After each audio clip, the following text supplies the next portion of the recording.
Visa me twen ko bi ho na fa me ko Baba Yara na me nya adwuma kakra e wo the state of Kumasi Baba Yara Sports Stadium. Enu on the 4th of September no na aye ready a. Your guess is good as mine. For Nibra Oyrepa Radio on Facebook. Oyrepa Radio on Facebook. Na brabe hede e koso e wo ho. Yes, inti he said that's a green niba. Wow, eba. We dear Kotoko supporters no mara me hwe. Ebi se abrankase, ebi so mbako buase but just odo ani be hwe. We Facebook asem ne ekan. Inti still na no mo ye adwuma pitch ne so no na eguso no. Good. And my yenu mano center circle ho yes ba hu ba ko asokwa end of the field 1 2 3 yes or keep off like I say oh say there based on we know some kawnya before and after na me before no na nye kra my adwuma we na nkofo na my adwuma mumiem na ye say danger are you getting a picture? Oh yes, the picture is nice. The picture is nice. More fire. But in here, some small improvement. Oh, no, league in East yes. Not just say, I said, I'm marketing to any day. Normally, no sanity here. We don't know what more auntie. You do a beer. If one money food say auntie, you do tama. You trust na be fall level pepe. Chemo sunamen kwa komiane obeduona yakasi wiwe no kwa na yentwe nwura nti yes. Kumasi Baba Yara Sports Stadium the state and also edas one yenu anoma no asa time a buy ya go for years we there enye na chese aye hoya nso nto de na nso aha before no in and after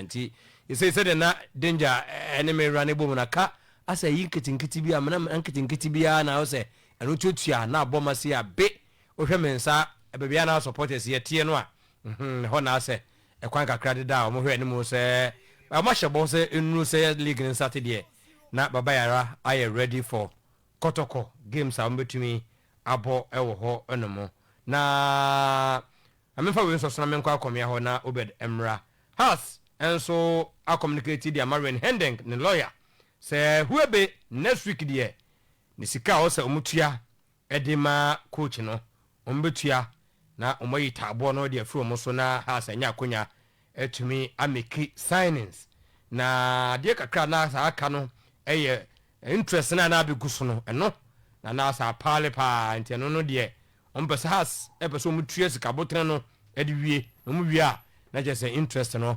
omatumi agebre etumi aka ho ensemu a eno sabene ne ho ana okay maminti ne lawyer which is David Winnie maintain na ye hwede woka ede afa asemi ho. I heard from parts of Oak, I think 3 or 4 days ago, and he told me that the club was going to pay all the money, and he told me we're going to pay, and they would pay it in the next few days. And I said, okay, that's fine. Firm that this is going to happen. They're going to pay full with interest, so they say. They said they're going to pay it by this weekend. That's what I was informed, but I don't know. I mean, I've been, to be honest, I've been here before with Hearts of Oak, so I'll believe it when I see it, frankly, because I haven't, as I say, I've been down this road before, so I'm still waiting. Kind of been conversations along those lines, not me. You know, I've heard more from the media saying the club is going to do this, the club is going to do that, and that's it. I've only really had one other conversation with the club over these last 2 years or so,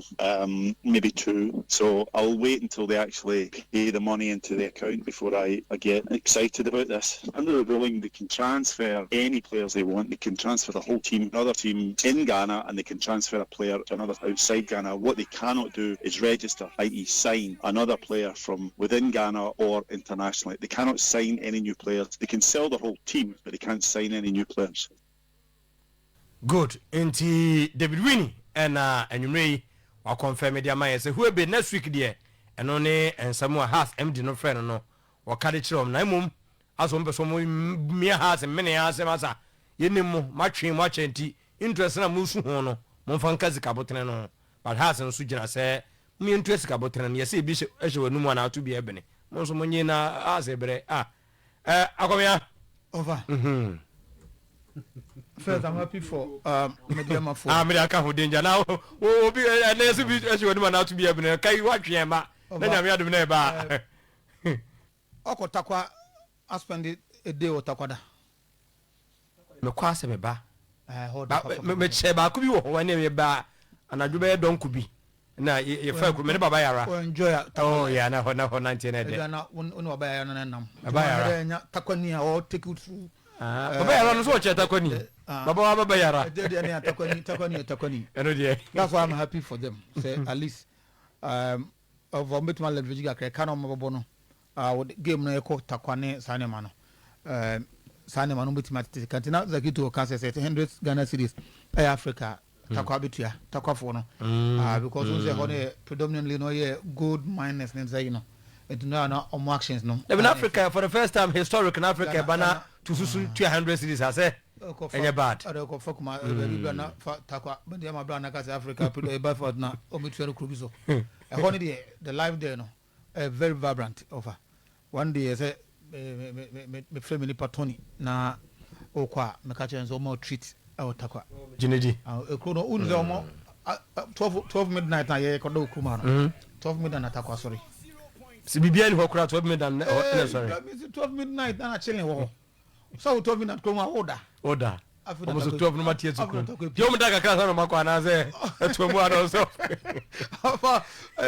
minus 20 no all the weekend hold the party obede amaniama hu yemfa tutuka over house of folk twen omo twe ho manfo eko nyina no na ade no build omo na betimi aka se ye bia interest no ye da che has intimi nka but has omo nse so mfa ntwa so mo fi se komo mo ntwe sika botan mo mfa nwe no so house of folk must go and pay sika no mo nya de omo na ye onyo na ba da ho ye ne eso mo kotua na team no won say de amma has ne ma ye chichire bo aso mo bre aso hu ne ma ye supporters tiatem ene ye yo sa ne ma we ya all this one has of folk management and free lawyer in Kasai about lawyer now for the first time has of folk MD afi anku on your friend numa say numa na what I say wa free aka and check rana bafo kofa ba be ka say to go release cash kofa store no buy just ona kofa store no on just charge on take off by we say we dey nyebo ni on kofa gogo yenko kofa by on to kofa you know over obeka you know obeka you know na certificate ni na aka ho so me free say house of folk they should make that pay nya fe na ye ko na by interest and na ma yenye Daniel Komasa kofa ho eno so ho man so ko na na buka so they should make the payment once and for all. Now at least that vibrant house of folk na yinimu no. Emra back to life. Supporters no of no mu din koma what the Abbas poster. One of the me sa story no even supporters head no omu bleed pa. Abbas does not say anymore. Down there no supporters yeah said then e koso a ebisin sabre yen. So they need to do that, make that payment now. Omum free say ka bi obi a obo be say tutua na watete a football club na say God nyame adom mo goalkeeper ko world cup yi of a FIFA dey ye dan yetete a mo benya bi enye say mo ton no kra o for no so nya kwire coach Ghana no sika mo benya no e buru we so e bo for be tete na mo make sure say mo team no aba back to life not supporters no because na say na come mo supporters no base no so we ya they would just chairman by chairman Yusuf by you know and them all ye na e build omo but we no more or less as a putomo as a domo komachi so they have to make that payment. I'm happy papa na confirm so na pana me can ha and papa be confirm say indeed as I say there omo a contacting no so let's wait for that payment now. Okay over at least I think it's that's it say over yankoi takon common dey na there I also nko takwada makoho na no ka say ma siri pe ho but them part no phone try that na bi me ho dey me mfa ho offer ahwere nyama ho offer ahwere nyama but them musem ne dey takwade of omutisi no mo hwiri no mo so a oba so hu dom aso dey ne da Domaso Debbie Domaso Minguru Manajo.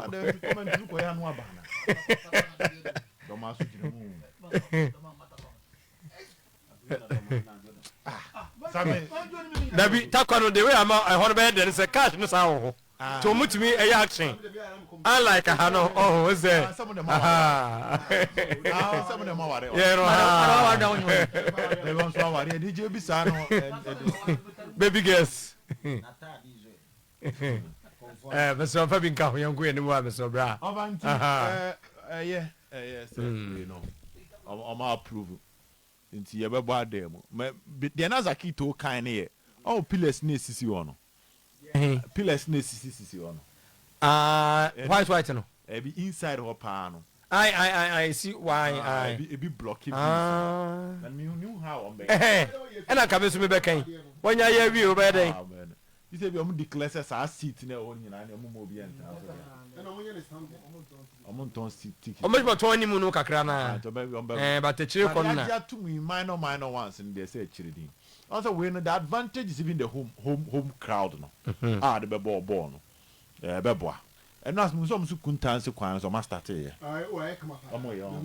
And we were since also. Send to nations. Okay. So much me too much. So I can't Casano, Krum Hanani and Fan. But she's a young and in uncountry man, I'm going to me. Media. Okay. Baba Krum, I had no idea, Grodo. A quiet lady to Lake Bosomche. Oh, so I can't know. Krum and young queen. A quiet lady to Lake Bosomche. A Senka Sabre, Yana Kama, over. A free urban a quani, a moon was out. Uko Kru Papa Swa. Kru Papa Swa, wait me at Trekuntansia on a diner bono, ever from. No about Kumasi Ababe, Manoko. Oh, our new site when you say weekend you Kwasawa. Kadin. Oh, Kadin. But Kromanomiana. Eh, she's planning upon Maja. Oh, quite the same with adding. Oh, fine, better. I say, me, my going to yard Mekofa. Yeah, and then simply. And why? But you could travel good soon. I know I don't know. Oba, into your best room, so Monshana, Omunyana nations beat me up born. I must say, no, some call Ficasium, Dr. Chico Ficasium at the trophy no Cochera Yura, a fake up trophy no, in Tinina, no, a Gugu. Oba, sir, and no, the other Quajati videos nearby. Na ene so mun san fam brane. Mun san fam rabi mo. No a sheka. Mun fan ka Baba Yara no. Eni. No fa enu eni. We anajo de no. Na mbacho anonya di like esumini ho de. Ana me na me hu sa. Kania na enwie. Okay. Enu akora se no ana nkofo ajejo mo kania na ade anti. Nti o twa betwa tum ye.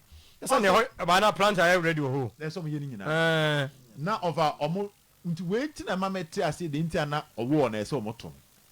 Because omu gumu say e ya na dwubi. Yes. E bia entina wo say ne ento wo a. Good. Yes, the people will not be saved there. Wow, so I can't say more. Oh, na sa na jenfa say emergency meeting bia. Oh, say bia ye ni play bi di nkomo bi na we free Accra ba. E say e to che no. E na offices wo ho. Over offices wo nti the war will be very very important. Oh, one be hia pa. Property should be there. Yes, Japan. Because football equipment here can once me. Ni boarding. In the 1 2 1 fa ho na aka say ya. Boys in the atwede si da no ho a. Acha 30 seconds. Aside that no kwa na obi to one na bia na ne yem hyehyɛ no. Oh, ne yem bɛhyɛ no. Yeah. Omo ye but na say as ameko ho no people be of fan from just say who be bear next month there. Now strong minds bad num regional. Omo ban. No, the mum san fa. No mum fa. No na me nim so me no yeah, no me juju ho no. O me juju ha me why level. Aha. Nwuna na bembe ho no. O me juju ha na why. Sika de eye nyoma pa over. Sika de on say wo na sase no. De ntia de bia me kan e say over. E say nipa so ya shiru kuruma o.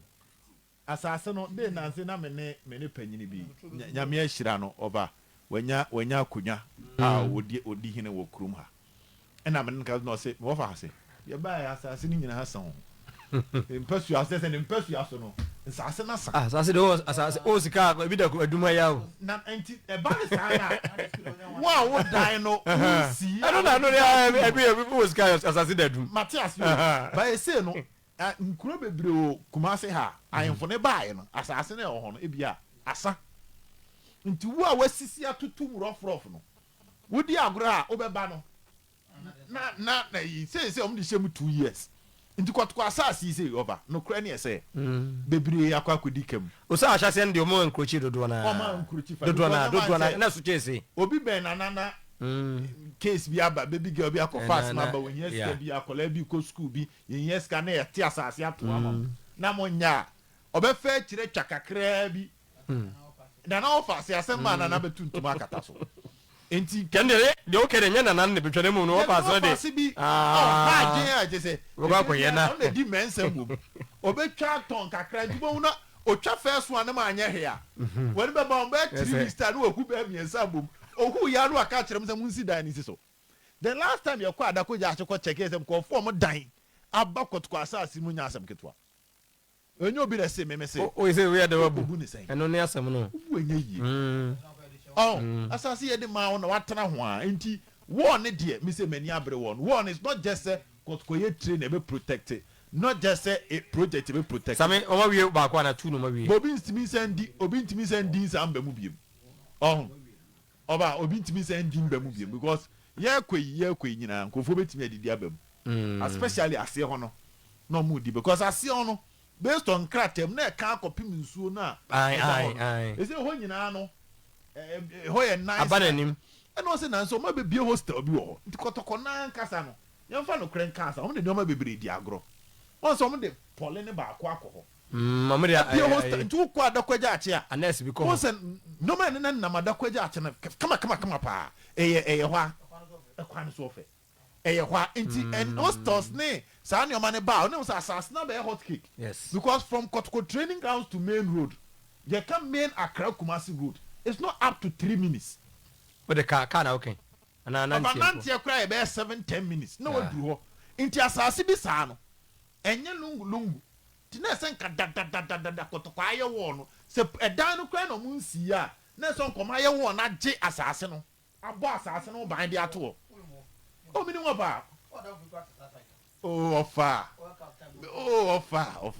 ode am se wasi ya duru baby girls nkomo na se de mu si die no mu hwe na asoja fana fama ntu mu oh ready omo chusa mama no mo to yo mo se wo wa mi so ade abanya ba wi ye be sie yes ye papa de mo se osu am se that dey say ka baby girls nsem na mo ni si gie no wasem so de si asia oba ye mbo board ya baso se omo ba ya na omo atimi di ahomeka aba besim ye ka se da se bi mbra biem omo nya nwie ofa ma we nti na de bia me ka se de obekasa ma Kotoko no so hia me because sika e kwa ha na itimi to player ene me so say Emmanuel ano ene amount de e keken ya akofo ken project CK e bi e be duodue mu ampanifo be twe pen ne paper e di sika om de akwa akohye mu project yi mu e bi anke betimi ata no ofa mba to ata se into the tennis eba club football na de na za keka when you start a project club so your infrastructure pa na eya na edin so benya say scanner bi esa dia come market no so ay serious recruitment enti eduru say na wohia obi a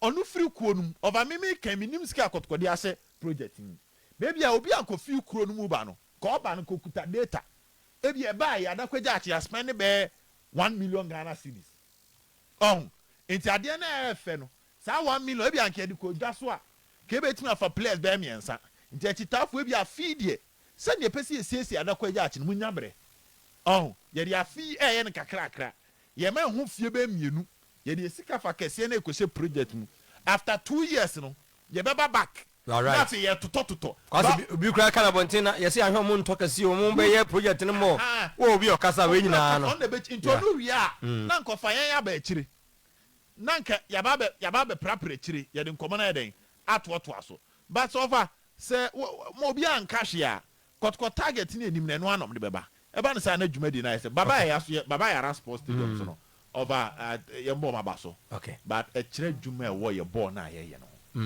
ball na ye ti e kire dwuma Morocco boy or mubu my boy a AFCON se WAFCON ena oshe venues no mo bona boba komo bo Casablanca of Mohammed V Sports Stadium no mo bono. The city of Casablanca can boast of a standard world-class stadium and other minor ones. Okay. And what thing? And that's what China.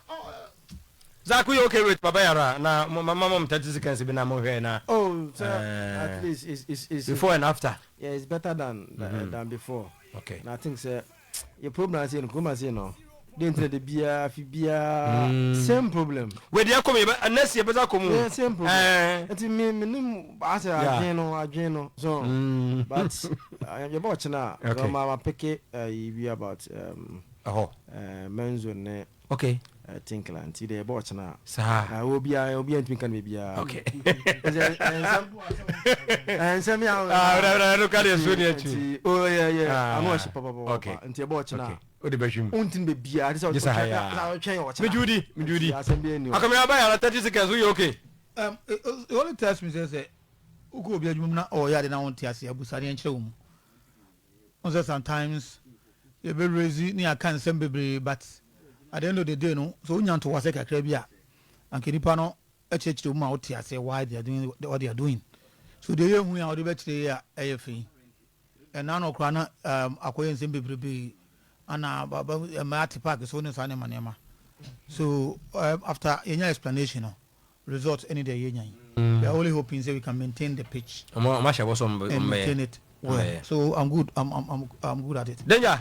We okay? Oh, improvement abema positive. Yeah, hundi. I just say before season never started no. Not just say BBR the thing. Ofana I say Samba back to Kotoko what? Somebody say na odokotoko wo be ko nyina no but a chile some na sisi no odi yaw ni ma me frisa bi firi mu wo ko na onya akonya bi a wakotena nkran ya nti yaw di kakra wo say odni nyina betuna chiro be sabade a sabode foforo na aba somebody penifobia de na kasa na nyo na o ya ma you know nije no there be sekunkunde no contract no pende okay na unse na nse na be story say insure for the passport ko so be kaya unse me be story say insure for the passport ko me be story wa say insure for the passport ko enti no oye passport no ho adwuma na unse ni girl so girl na oten ne nche won kan no so ho girl na oten ne nche won kan no e na okkan se magu na somu a enti eno so hang ho no mo enti no asatena de senka be yanka mo Kunde says me ba cause kakra na sham first all we na interest bebem meda mase na me nye ko bi ho na media supporters no hwe yen o Repa TV omo sete yen e wo Repa radio omo tei se omo mpanimfo asubmit takwati ne park e de akoma caf na omo atwenem na ene yenya ntie se news aba the awkward thing the bad thing when Rebecca the woman no dey yen just Willie Graham ono na media communications department no oda o ma no Willie anwumre yemwadwo e de ba on Repa TV bema mechebia engineer se takwa ene ne patem ba bia ye boko yemi adubia fa bia ho ye sia yeda nyame ase yeda wase se wanya bre e de ama yen e wo Repa TV anwumre boye mu communicate no eba ne sen na mo betimi abo e wo hwa no e na ye hwehwe. Okay, like I said, that about almost 2 months in a CAF in 24 by we expect a stadium. But you have to say once a team qualifies for any of the CAF competition now, because all match no fee, CAF a requirement to be also meet and sana yamao all clear say which me about match no fee or otherwise. And until CAF in 24 by share almost about 1 week or takwa. Especially if you try pictures, maybe I see a stadium on Sunday, it's me meet our requirements. And in fact, you can't quite start to changes new class in your league navy. Then in a year, now you go try a train set up on my the correct one and I say a wrong one. In Sieja, I'm a buyer now in Pennyphone share, no more quiet, and they watching you must say on my green light, na nyame adom so oma yen green light no na nyese green light kekenom de ma yen o ba no so omo atuyemu by way of elevated stadium no from category 1 akọ category 2 between the boy preliminary matches no na category 2 no kwa put say national team under 17 under 20 under 23 matches near the na between abon watakwa and unti CAF amaesa elevation no not just only CAF Champions League but any other competition almost feel say requirements no TNA stadium no almost on the mama TNA stadium abo match no Willie some to see here side good news nema media no aside good news de ma Ghana sanse you betima host to young games no na wonya sa so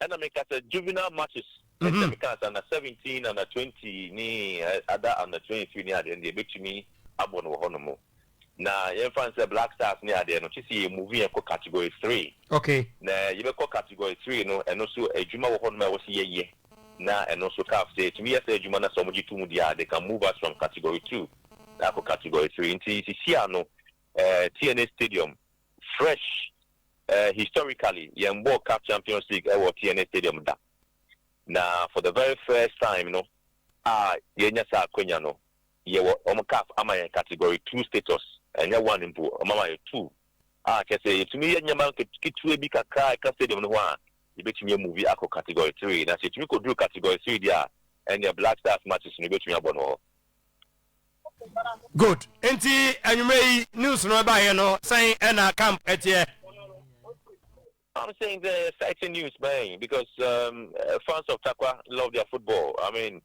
the who ye Ghana Premier League anymore, the who ye other matches here going now. You need just some fans new believe say at least I bet me be in terms of the football ecosystem, the economy, you know. Yeah, but CAF Champions League, you know, I bet me my opportunity. So, my other media here, and I bet me about so the fans of Takwa are just excited about it. Willie manya yenu asset I send him a message say be enusu kakra eche no group stages ni de mo betumi abon wo ho na de na mo anya djuma kakra bia mboko ba foforo say na tie be enusu kakra kire me oh say obo qualifiers now there was some matches teams be on war in front category 3 on and Oshe Ali Widad Sundowns Tiki Mazembe you're talking about the A-listed teams you know omono matches and sometimes category 3 say unyo mushia we say we maybe a coastal kakra and untina for now no we preliminary stages you know no that's a supported the team in Nkosi Park you know so foreign media on internet to me matches no free mix zone a good momo press area a good momo commentary booth a good momo nyama bema obia ho tono etimi aye match no eno nsa no obetimi di obi fif ebefi bebi aba no so betimi nya aye adwuma no ho betono no eno na mu hia eno ti say etimi ye preliminary stages because preliminary stages no betimi akọ share team bi fi South Sudan ebi ono ko ni support bia some small team na nakobo betimi akọ share team bi ewo fa Equatorial Guinea what you say no I said that big deal because I think I'm qualify you know big stage na kasa na ko share big stage na ko share Sundowns ko share Ali ko share Farabat with that ko share CS Fazien almost some about supporters no do so nyeme pi na be share until you should be able to prepare to accommodate the numbers about and no na CAF purchases once out to me every stage where I could do that stage in there they no ko share akuku dam no I know the creme de la creme na ko share and these are the requirements I will say what me nya and sana wako group stages you know until what me bo humodi won bia then we can give you all clear so when to me anya no so dia na chese o say compared before football but you bon pay say the marketing yen no you be do huduma and sana you do good ebusa for safei e na wo hwe Orepa TV ATN e wo Orepa radio Willie Graham and yene no edin come from Mediama camp ono na da one ano as communication director. Now, Willie, yehwe mobu honmu a omabedru Accra Sports Stadium. From Accra Sports Stadium to Takwa no kilometers no say ene dey consider bia na achiri. I was initially, no, now one of the worrying situation in a road network near Waterquano. Nanyanya Duma, Fititakwadi, Kotakwa, and I'm saying final my year or my year, between 1 hour 30 minutes now Waterqua.